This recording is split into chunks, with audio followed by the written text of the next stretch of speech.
Namibia, officially the Republic of Namibia, is a country in southern Africa. Its western border is the Atlantic Ocean. It shares land borders with Angola and Zambia to the north, Botswana to the east, and South Africa to the east and south.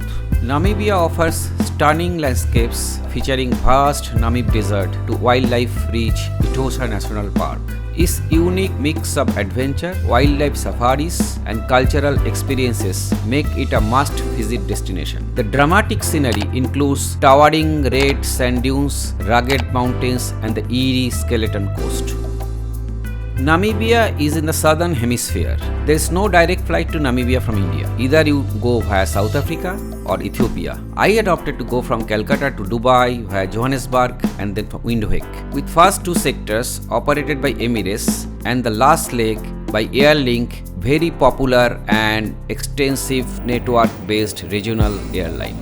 Johannesburg Airport is the gateway to Africa, and especially southern part of African continent. Airlink is an amazing airlines offering connectivity to nearly 50 destinations across South and Eastern Africa like Angola, Botswana, DR Congo, Kenya, Lesotho, Mozambique, Madagascar, Malawi, Namibia, St. Helena, Swaziland, Tanzania, Zimbabwe, Zambia, and South Africa. While I wait for the flight departure display board opens up the entire African continent in front of my eyes, the countries which I have heard the name of and always aspired to go.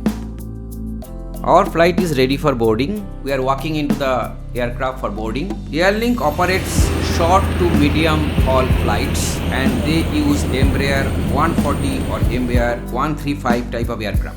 The cabin layout is 2x2 with aisle and window, so you get the benefit of looking over the window or getting out from your seat at your convenience.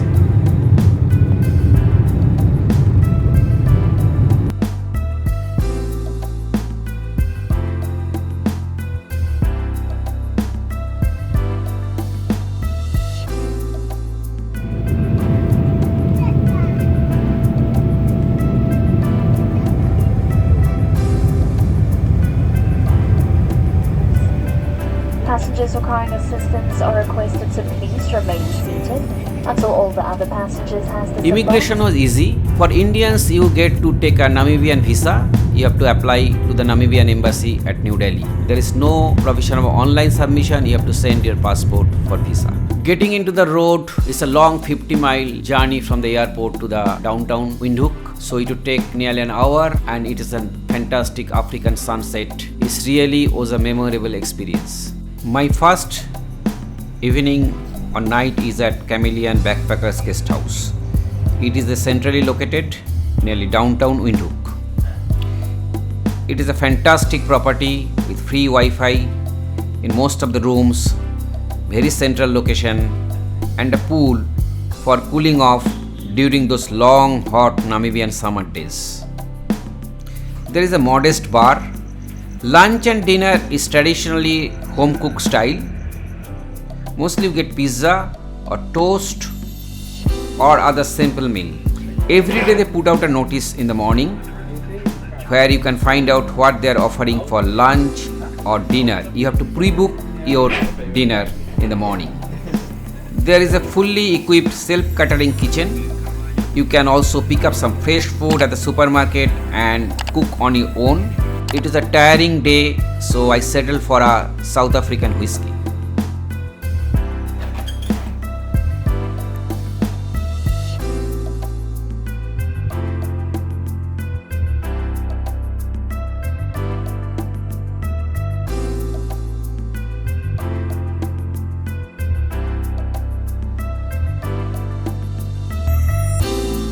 Next day, it is the morning and we have got a full day plan.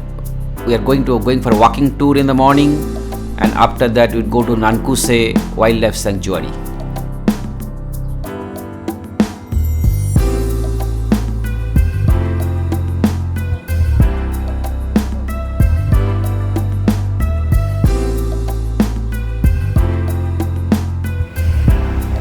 Decided to take a stroll in the morning around our lodge.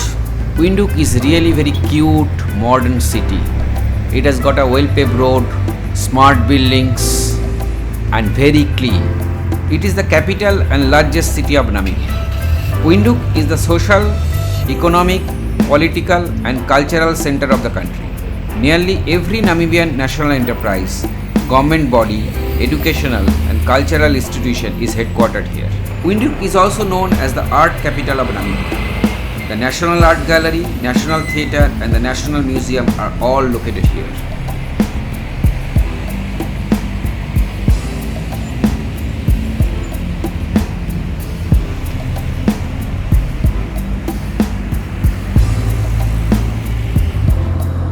From the year of 1884 to 1915, Namibia was colonized by Germans.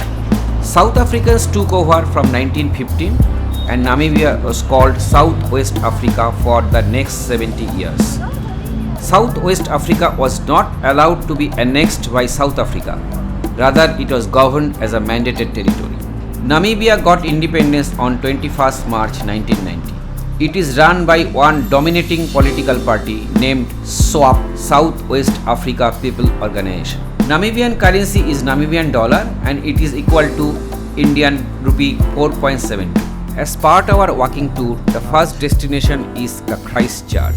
It is a historic landmark and Lutheran church at Windhoek, Namibia. It belongs to the German-speaking Evangelical Lutheran Church in Namibia. The church was built as a symbol of peace following the wars between the Germans and the ethnic groups of Herero and Nama. It was officially opened on 16th October 1910 and was originally known as Church of Peace. The architecture displays a mixture of Neo-Roman, Art Nouveau and Gothic revival influences. Its spire is 24 meter or 79 feet high. The Christ Church was constructed from quartz sandstone with portico made from Carrara marble imported from Italy. The clock and part of the roof was shipped from Germany, as were the 3 bronze bells cast. The colorful stained lead glass windows in the sanctuary were a gift from Emperor Wilhelm II.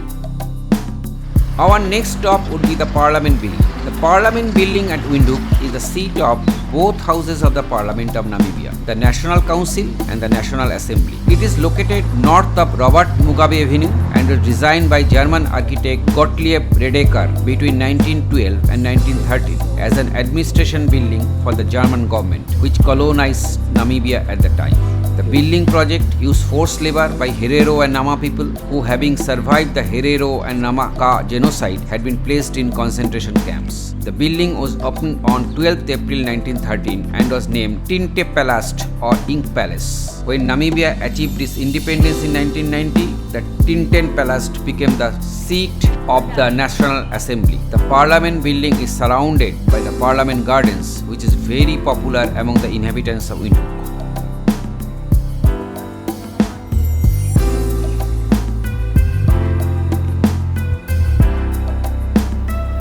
Our next stop is the Independence Memorial Museum. It is a history museum.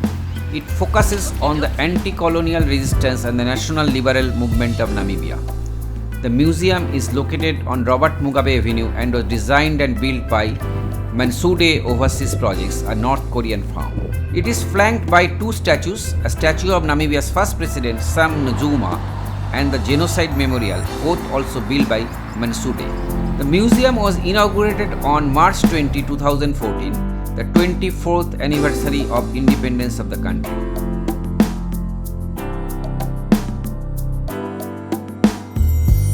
Our next stop is the Alte Feste. In English, it called the Old Fortress. It is a fortress and museum. It is situated in Robert Mugabe Avenue next to the Independence Memorial Museum. The building was designed in order to serve as headquarters of the Imperial German Colonial Military Force during German colonization of Southwest Africa. The location of Windhoek, which is deserted and completely destroyed at that time, was chosen because the Germans felt it would serve as a buffer zone between the Nama and Herero tribes. The fort was, however, never involved in any military action. After the World War I German surrender in Southwest Africa, Windhoek was occupied by the South African Army in March 1915 and served as military headquarters for the South African Union troops. In 1935, the fort was used for a more peaceful purpose when it was converted into a hostel for the adjacent Windhoek High School. Already severely dilapidated, it was declared a national monument in 1957.